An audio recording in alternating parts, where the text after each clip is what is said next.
Welcome to the School of Love, the place where miracles are normal.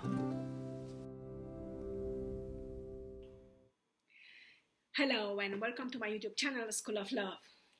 My name is Grajdian and I'm helping people discover their inner potential for love towards oneself and towards the others. From the very beginning, I must emphasize the fact that this channel is not part of my research and educational activities at Hiroshima University. It is nonetheless part of my privilege, joy, and sense of duty to propagate and implement knowledge, information, as well as motivation and inspiration outside the limited framework of academic endeavors. With that being said, let's dive right into today's topic, which is Takarazuka Revue. This video is part of a series on the phenomenon of Takarazuka Revue, and in this video I should deal with a sort of introduction or introductory information related to Takarazuka Revue. So in this video I shall deal with 5 topics, so a definition of Takarazuka Revue, the motivation for getting so involved with this topic, a brief description of the ideology and aesthetics underlying the phenomenon of Takarazuka Revue, and finally a soft pre-taste of the concept of hybridity and how it relates to Takarazuka Revue, respectively, how Takarazuka Revue has become a representative, an emblematic example of Japan's famous or infamous hybridity in modern times. With that being said, let's delve into the depth of today's topic. So, Takarazuka Revue is a syncretic stage art.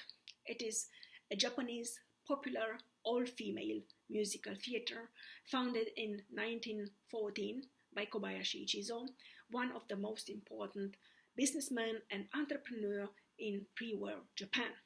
So what I mean by pre-war Japan is roughly until 1945, so until the end of the Second World War, respectively, of the Pacific War.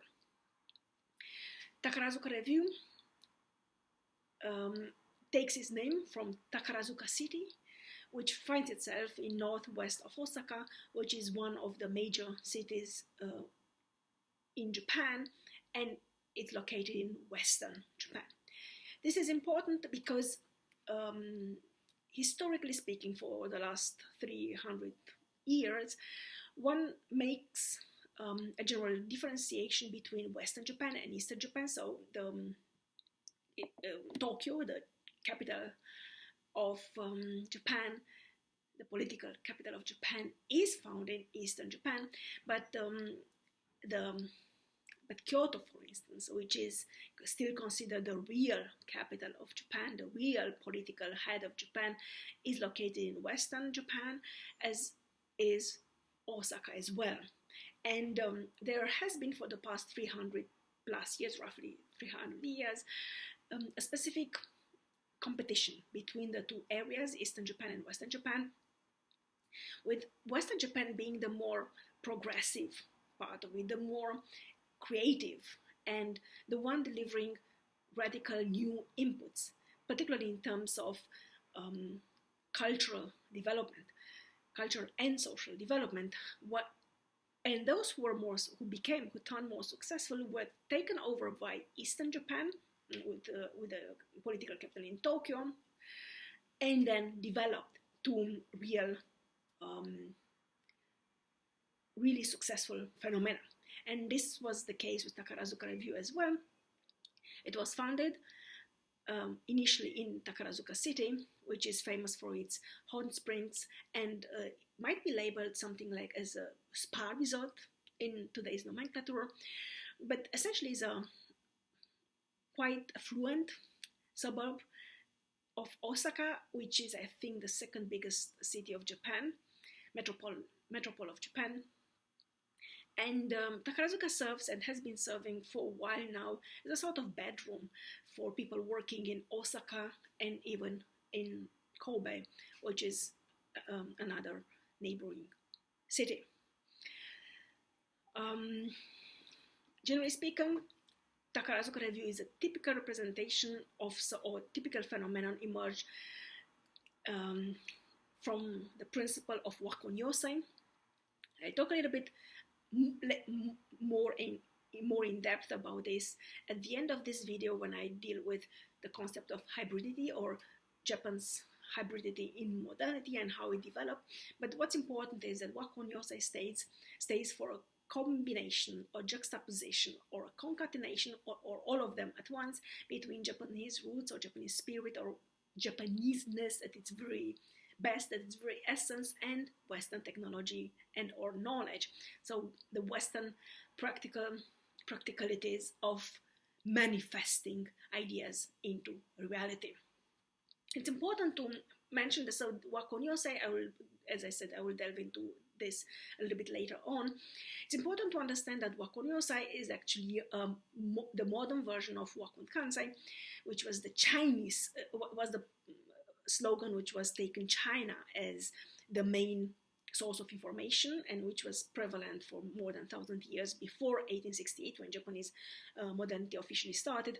And nowadays we experience a different type, or have been experiencing a different type of late modern adaptation of this slogan, which is Wakon yôsai, and refers to this model where Japan turns from an importer of foreign assets, which then Japanize them and turns into its own forms of representation, into a phenomenon, into a paradigm where Japan is the exporter of them. But I'll talk about this more at the end of the video, and even more in another video where I explain more in depth the dynamics of Japanese modernity. Now, why exactly do I think Takarazuka Revue is an important phenomenon? So I have 5+1 reasons, so 5 objective reasons and 1 more rather subjective reasons. So the first, I'll start with the first of the 5 objective reasons, which is Takarazuka Revue occupies a central position at the very core of the Japanese cultural consumption as a mass phenomenon. And it is the foundation of the Japanese entertainment industry, regardless of other specialists might say. It is a system of reference for Japan's entertainment industry since, let's say, since the 20s, so very shortly after its inception. The second reason is its cross-gender stage representation, which continues the pre-modern tradition of all male stage arts such as No and Kabuki. It also appears among other cross-gender phenomena in late modern Japan, such as Matsuko Deluxe, which has been prompting Japanese citizens to talk about men, women, and Matsuko Deluxe, and a great part of the visual kei movement. So the visual kei movement is, or essentially boys bands dressed up as women in glamorous rococo outfits with glittering makeup and extravagant hairstyles. The third reason for dealing so deeply with this phenomenon, with Takarazuka Revue, is its longevity. Taking into account that it has been founded in 1914, this means it has been surviving over 100 years, which is essentially equivalent of light years in terms of the volatility and competitiveness of the Japanese entertainment system, or maybe not real light years, but eons in terms of the volatility and competitiveness of the Japanese entertainment system. The fourth reason refers to its ability, to Takarazuka Revue's ability to both reflect public opinions and to create new trends to be taken over by other mainstream media such as television and cinema, animation and comics, video games, social network channels, and so on. So what this refers to is Takarazuka Revue's ability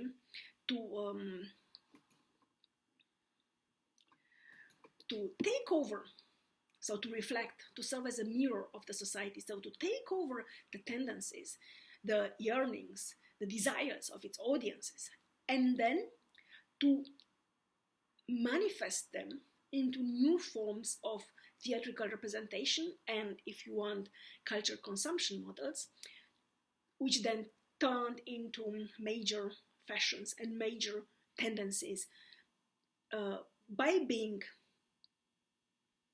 taken over and extrapolated by other mainstream media, and which are also much more impactful than Takarazuka Revue, which is a live theater. The fourth reason refers to its function in mediating non-Japanese contents to Japanese audiences.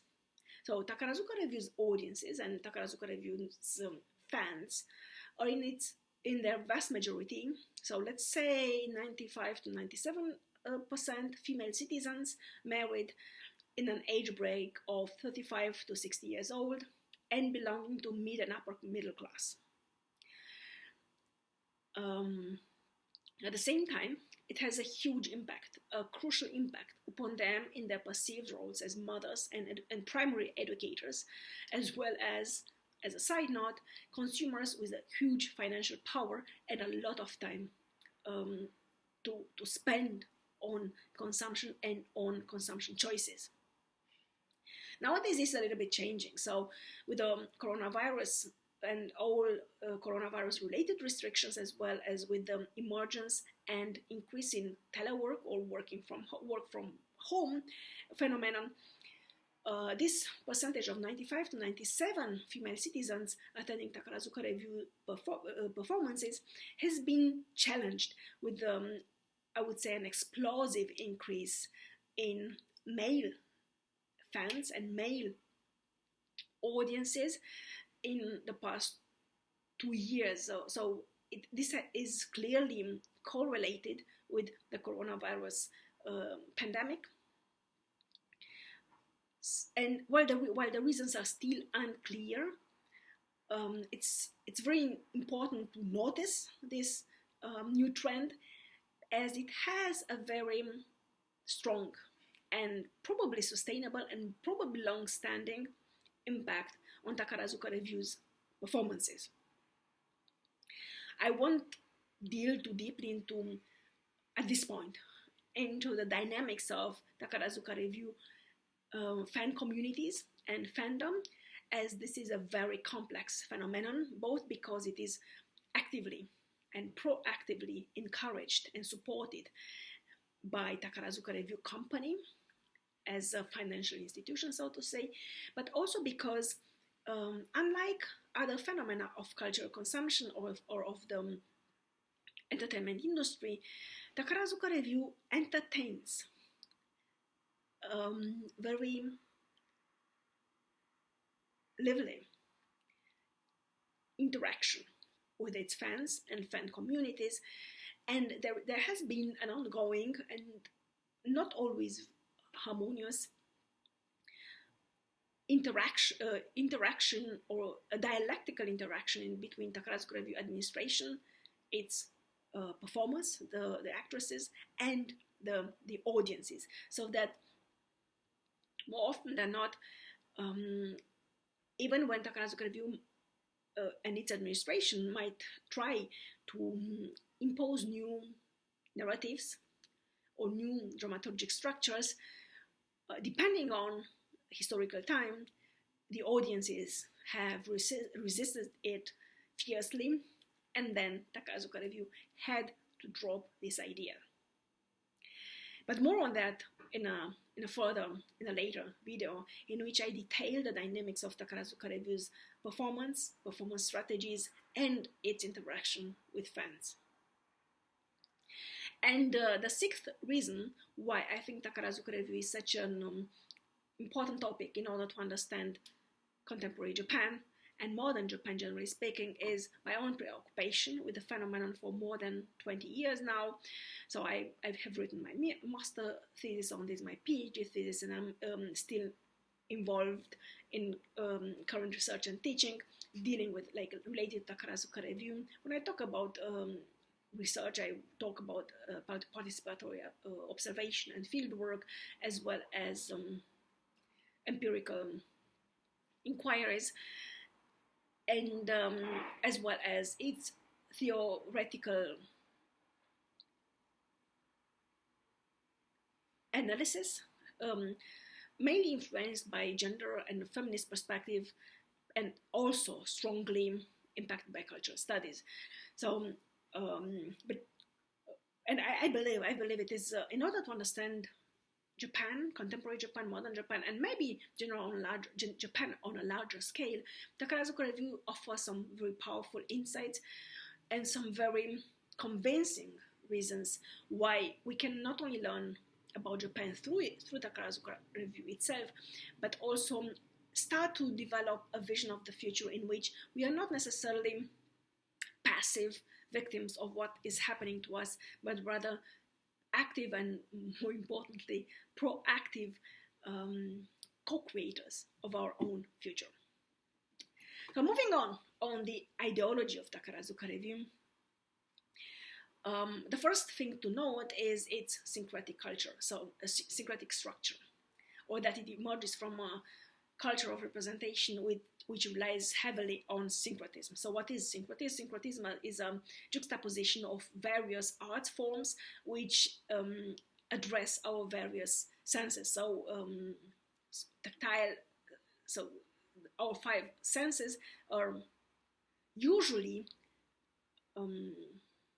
excited, so to say, by one specific art form, like our visual senses. This is how we perceive visual arts, like paintings and sculpture and architecture and even fashion. And our auditive sense, we employ it in order to enjoy music and, to a certain degree, theater. But theater is already syncretic because we watch it and we hear the dialogues or the monologues between performers and embodying the characters. And then when so tactile sense, we employ it in order to feel, for instance, fashion, as well as gustative sense. We employ it in order to taste, for instance, food or cuisine or haute cuisine. So depending on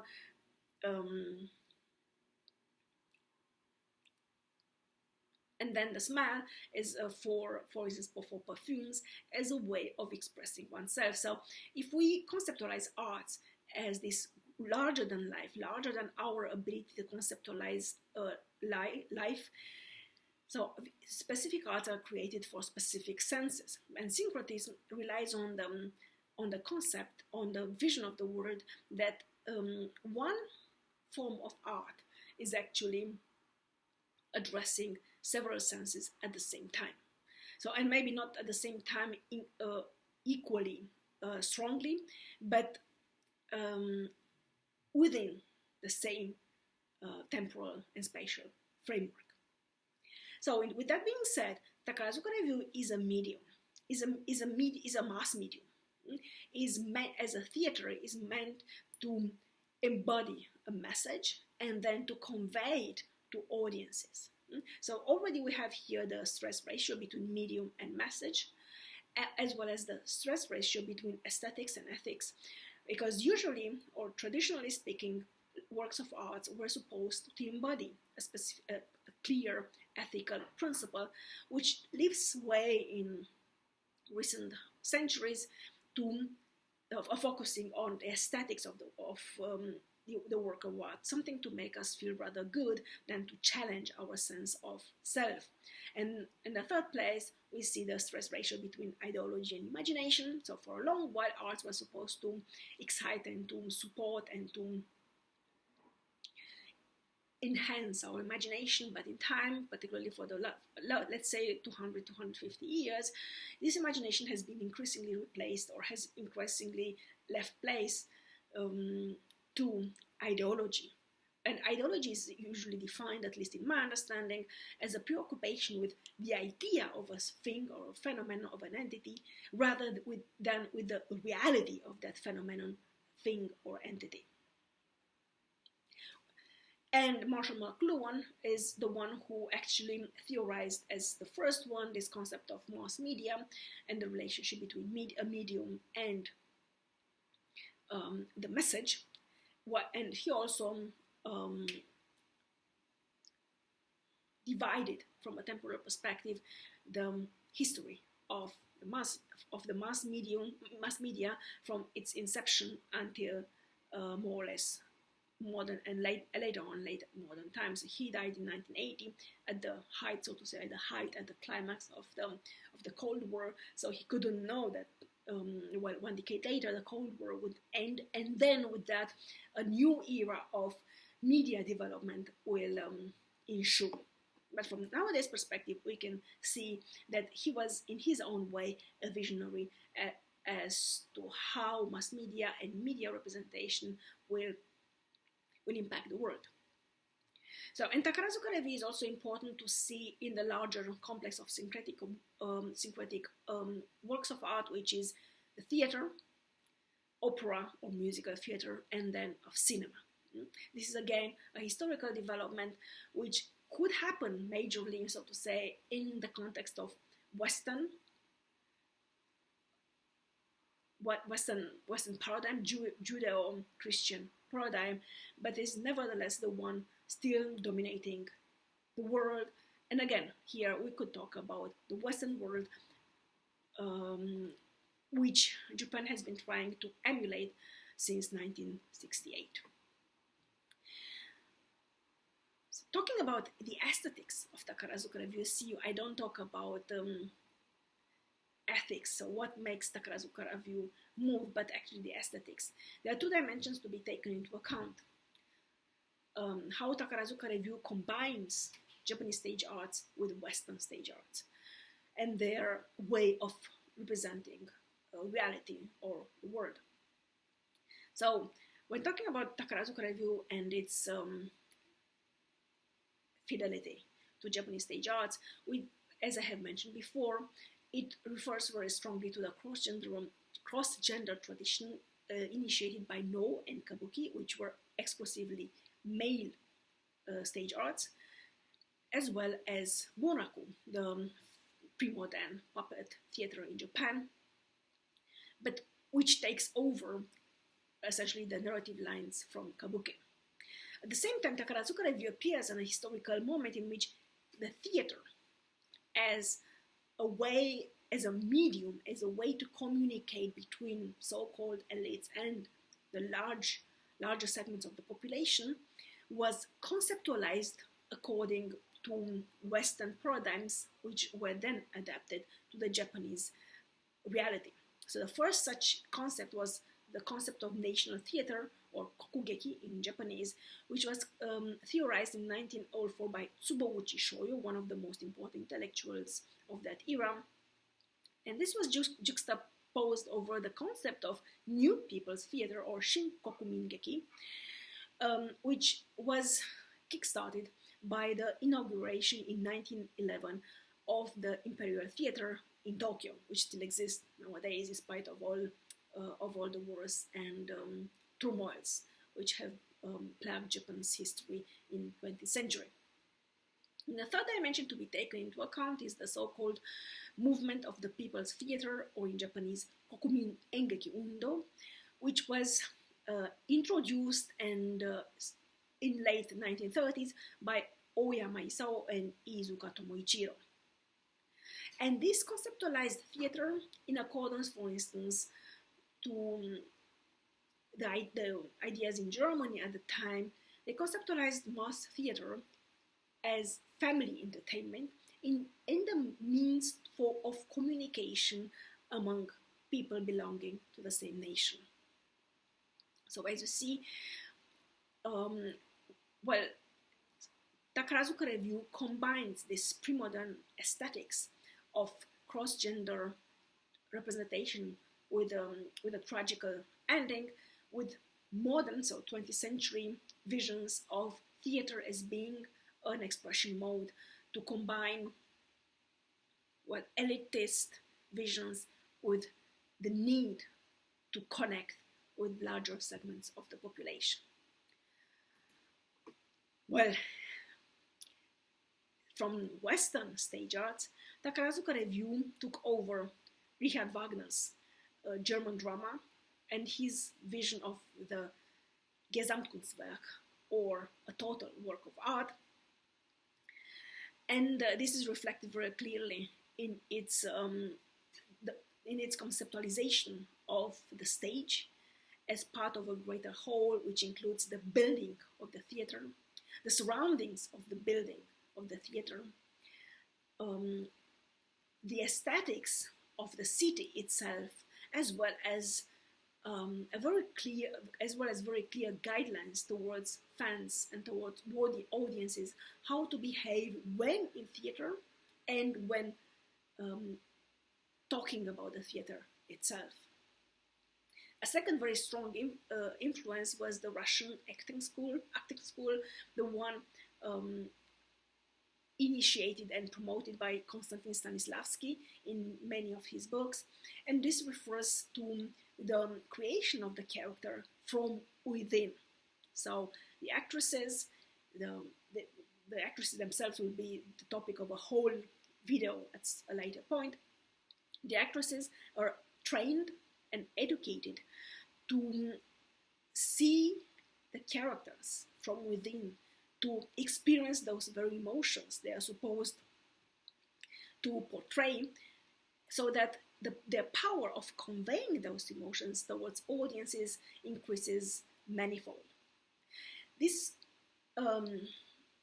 empathic space, which emerges by means of emotional transactions or emotional negotiation between performers and audiences, is one of the most important features in Takarazuka Revue, as well as the flexibility of the so-called fourth wall, theorized by Bertolt Brecht, the German dramaturg, playwright, and writer Bertolt Brecht, and it has become probably one of the secret ingredients in Takarazuka Revue's longevity and stability throughout the decades. A further element of influence in Takarazuka Revue is the French Revue since mid-1920s and the American musical since 1960s. And I would say the most representative, the most symbolical, the most powerful ways to visualize these influences are two elements of the stage: the so-called Great Staircase, or Kaidan, which serves as a central piece at during the final parade, as well as the so-called Silver Bridge, or Ginkyo in Japanese, which is a stylized, a sublimated remnant of the Hanamichi, which was this pathway which kabuki actors walked when accessing the stage, and this would cross the entire audience hall, so that by moving through in the midst of audiences, a specific feeling of closeness and familiarity and belonging together, as well as togetherness itself, was created in pre-modern Japan. And Silver Bridge is a stage extension in Takarazuka Revue, which comes between the place where the orchestra stays and audiences, and this again is meant to create a feeling of familiarity and togetherness among performers and audiences. Now I'm coming to one of my favorite topics when talking about Takarazuka Revue, and it is its position as a major representative of Japan's sense of hybridity in modernity. For once, Takarazuka Revue has defined itself as a word of love and as a symbol for Japan.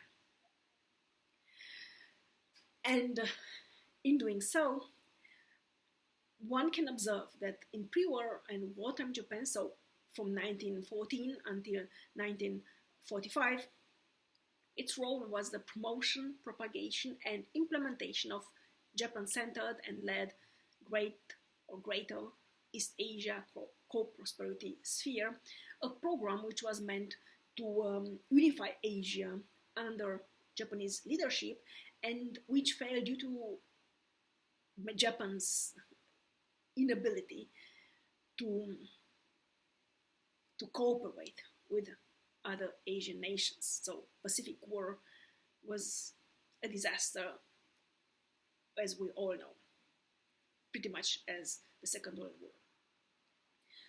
Conversely, in post-war Japan, the public staging of love, accompanied by two other major performance strategies, shifted dramatically from ethics to aesthetics, which I have briefly suggested before, and from imagination to ideology.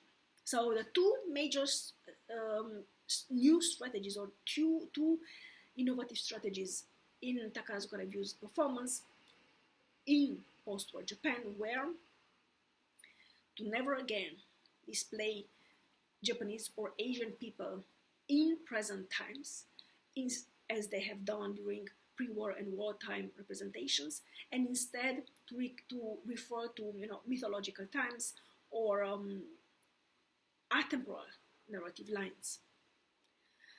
And secondly, to promote peace as the ultimate goal of humankind, and to avoid strictly any references to war as a means to achieve any goals.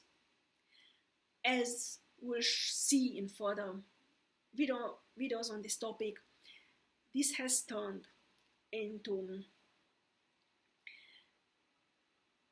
a controversial strategy recently, while being increasingly, gradually challenged by Takarazuka Revue administration in light of current events. With that being said, Takarazuka Revue has experienced a huge, tremendous metamorphosis from an insignificant social cultural medium in pre-war and wartime Japan towards a powerful political message in post-war Japan, and even more so since mid-1970s, while at the same time challenging and circumscribing technologies of education in recent years, I would say since mid-2010s. So stay with me, because this all will become fundamentals for further explaining both Takarazuka Revue and the dynamics of Japanese modernity and of Japanese contemporary times. So, as I have mentioned at the beginning, Takarazuka Revue is a representative of the so-called Wakon yôsai in the middle of this picture, which stands for the foundation of Japanese modernity.